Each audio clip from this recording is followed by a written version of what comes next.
Hello and Happy New Year, everyone. For many, a new year means a new beginning or a focus on a life change. One of these scenarios could be a new living situation. So if that is you, you may be wondering if this is a good time to buy.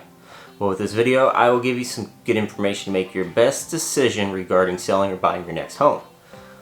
On many people's minds is the possible future recession that we keep hearing about and how this will affect home prices.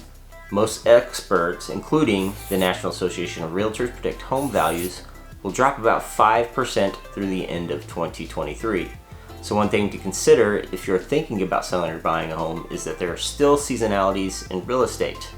So if you look at this chart, it shows the home prices tend to peak every year in the late spring and early summer months and then drop down a little bit in the winter. So this is primarily due to fewer homes on the market, fewer people willing to move in the cold, and kids are still in school. So we could still see some appreciation of home prices going into the summer. However, the prices in winter 2023 will likely be slightly lower than what they are currently. Let's stop and take a look at interest rates very quickly here. Currently, interest rates are much higher than what we've come to be accustomed to the last couple of years. We do anticipate interest rates going down a little bit over the course of the year, but not dramatically. So if you look at most experts' opinions, they believe it's going to be averaging somewhere in that 6% range, just a little bit lower towards the end of the year in most cases.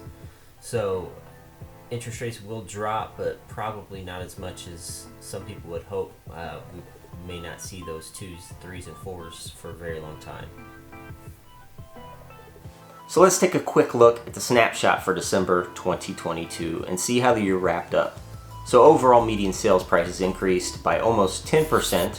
Home sales fell a little over 28% compared to December last year, and days on the market have jumped 300%. However, note that 24 days on the market is still very low and still indicates a seller's market. We just aren't seeing once in a generation lows of 3 to 4 days on the market anymore, and actually may never see that again. So active inventory has continued to rise, although there are indications of that going down if we compare it to November, which tells me that we will see more buyers returning. So because of this, I predict sales will go up when we see them return in January compared to this month. So new listings are down over last year and last month. We continue to see buyers gain a little negotiating power again. On average, a couple of years ago, sellers were getting 100% of their list price, and now we see that number at just under 98%. So lastly, if you're wondering what this absorption rate number is, it's the number of homes on the market matched with demand. It indicates that we have about 1.6 months worth of inventory, and if no new listings hit the market, there would be no more homes to buy in about 7 weeks.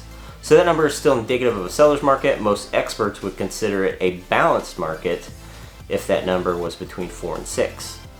So that's a recap of what happened in December and what we can look for going into 2023. If you have any questions, don't hesitate to reach out to me, and I hope you have a fantastic 2023.